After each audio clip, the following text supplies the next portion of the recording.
ఓం నమో వెంకటేశాయ. ఏ వైష్ణవాలయంలో చూసినా స్వామివారు ఏ రూపంలో కొలువై ఉన్నా వారి పక్కన లక్ష్మీదేవి తప్పకుండా కనిపిస్తారు. కానీ తిరుమలలో మీరు గమనించారా? స్వామివారు ఒక్కరే కనిపిస్తారు. అమ్మవారు విడిగా ఉండరు. కానీ ఎందుకు అలా ఉన్నారో మీకు తెలుసా?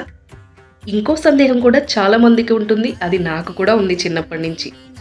తిరుచానూరులో ఉన్న పద్మావతి అమ్మవారు అలమేలు మంగమ్మ, లక్ష్మీదేవ, పద్మావతి అమ్మవారా? ఎందుకు ఈ 3 పేర్లు ఉన్నాయి?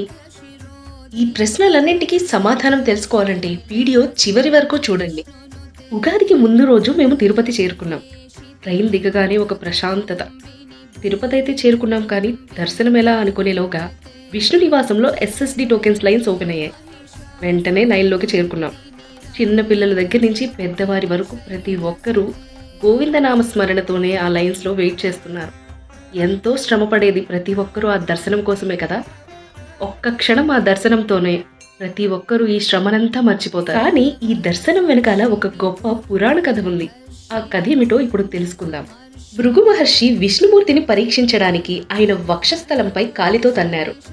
దాన్ని చూసిన లక్ష్మీదేవి అవమానంగా భావించి వైకుంఠాన్ని వదిలి భూలోకానికి వచ్చారు. భూలోకంలో ప్రజలను ఇబ్బంది పెడుతున్న కోలాసురుడు, కరవీరుడు అనే రాక్షసులను సంహరించి అమ్మవారు కొల్హాపురంలో మహాలక్ష్మిగా అవతరించారు. లక్ష్మీదేవి కోసం విష్ణుమూర్తి కూడా భూలోకానికి వచ్చి శ్రీనివాసుడుగా నివసించారు. తరువాత ఆకాశరాజు పుత్రిక పద్మావతీదేవిని స్వామివారు వివాహం చేసుకున్నారు. ఆ పద్మావతీదేవి లక్ష్మీదేవి యొక్క అంశరూపం. కానీ స్వామివారు అసలైన లక్ష్మీదేవి కోసం తిరుచానూరులో తపస్సు చేశారు.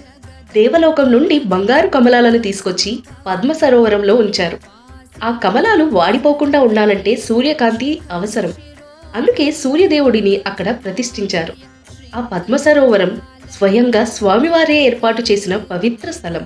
కొన్ని సంవత్సరాల తరువాత కార్తీక మాసంలో పంచమి రోజున పద్మ సరోవరం మధ్యలో బంగారు కమలంపై అమ్మవారు ఆవిర్భవించారు.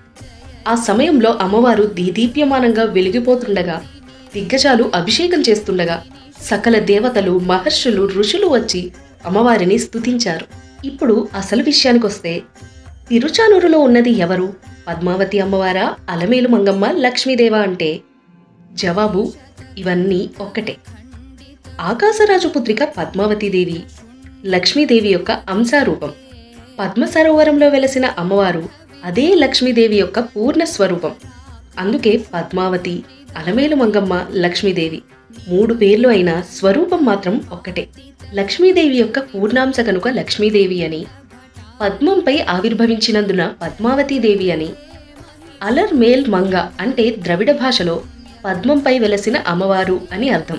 ఆ విధంగా అలమేలు మంగమ్మ అని పేర్లు వచ్చాయన్నమాట. ఇక్కడ ఇంకో చిన్న విషయం మీరు ఎప్పుడైనా అబ్జర్వ్ చేశారా? తిరుచానూరులో సూర్యదేవుడు ఉన్నారు. స్వామివారు స్వయంగా తపస్సు చేశారు. ఆ సూర్య భగవానుడి వేడి, స్వామివారి తపశ్శక్తి యొక్క వేడి అక్కడ పుష్కలంగా ఉందేమో తిరుపతిలో అనిపిస్తుంది నాకు ఎప్పుడు చూసినా కూడా. ఎందుకంటే తిరుపతిలో చాలా వేడిగా ఉంటుంది కదా. అదే కొండపైకి తిరుమలకి వెళ్తే ఎంతో చల్లగా ఉంటుంది.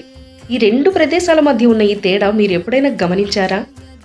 ఈ 2 ప్రదేశాలకి ఉన్న ఈ వాతావరణ పరిస్థితులకి రకరకాల కారణాలు ఉండొచ్చు, కానీ నాకు ఆలోచించినప్పుడల్లా ఇదే కారణమేమో అనిపిస్తుంది. ఇప్పుడు తిరుమల రహస్యం. స్వామివారి వక్షస్థలంపై లక్ష్మీదేవి కొలువై ఉన్నారు. అలాగే పద్మావతి అమ్మవారు కూడా. అందుకే స్వామివారు ఒక్కడిగానే కనిపిస్తారు. కానీ ఆయనలోనే 2 అమ్మవార్లు కొలువై ఉన్నారు. అమ్మవారి దర్శనం తర్వాత మేము అక్కడ ప్రసాదం తీసుకున్నాం. సాధారణ భోజనం అయినా ఆ ప్రదేశంలో తినడం వల్ల అనుకుంటా చాలా తృప్తిగా అనిపించింది. ఇంకా ఆఖరిగా చెప్పాల్సిందేమిటంటే, మనం స్వామివారి దర్శనం చేసుకునే కన్నా ముందు తప్పకుండా చేసుకోవాల్సిన దర్శనాలు కొన్ని ఉన్నాయి. వాటిలో మొదటిది తిరుచానూరు పద్మావతి అమ్మవారి దర్శనం, తర్వాత కపిల తీర్థం, తర్వాత వరాహస్వామి దర్శనం, తర్వాతే స్వామివారి దర్శనం. పాతకాలంలో అంటే మన పూర్వీకులు, పెద్దలు ఇలాగే చేసుకునేవారు సాంప్రదాయం ప్రకారం. కానీ ఇప్పుడు మనం ఈ రూల్స్ని బ్రేక్ చేస్తున్నాం. తెలిసి తెలియక ఏమన్నా తప్పులు మాట్లాడుంటే క్షమించండి. ఈ వీడియో గనుక మీకు నచ్చితే లైక్ చేయండి. ఈ ఇన్ఫర్మేషన్ ఎవరికైనా యూజ్ అవుతుంది అంటే షేర్ చేయండి. ఇలాంటి మరిన్ని వీడియోస్ కోసం మన ఛానల్ని సబ్స్క్రైబ్ చేయండి. ఓం నమో వెంకటేశాయ.